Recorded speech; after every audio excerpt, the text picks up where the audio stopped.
यह है आरजे कार्तिक की 1 मिनट स्टोरी। ये कहानी एक सरकारी अधिकारी की जो अपने बेटे के साथ 5 स्टार होटल से डिनर करके वापस आ रहे थे।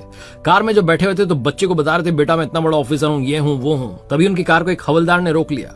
हवलदार ने कहा, साहब सीट बेल्ट नहीं लगाई है, चालान कटेगा। ये कहने लगे, तू जानता नहीं मैं कौन हूं, मैं सचिवालय में हूं, तुम्हारे जैसों को तो रोज साइन करके ट्रांसफर कर देते हैं। हवलदार कहने लगा, साहब आप अपनी जगह होंगे, आपको सीट बेल्ट तो लगानी पड़ेगी, मैं चालान काटूंगा। ये फिर से अधिकारियों के नाम गिनाने लगे।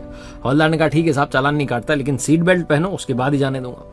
इन्होंने गुस्से में आकर के सीट बेल्ट लगाई, आगे बढ़े तो बच्चों कहने लगे कि समझता नहीं हवलदार, मैं कौन हूं, ये कौन है। तभी एक धमाके की आवाज आई। पीछे पलट करके देखा गाड़ी रोक करके, तो पीछे एक बुजुर्ग को टक्कर मार करके कार वाला भाग चुका था। बुजुर्ग के पैर से खून बह रहा था। हवलदार उनको साइड में लेकर के आए और इनसे मदद मांगने लगे कि बड़े साहब मेरे पास बाइक नहीं है, आपकी कार में लेकर के चलते हैं हॉस्पिटल, ये घायल हो चुके हैं।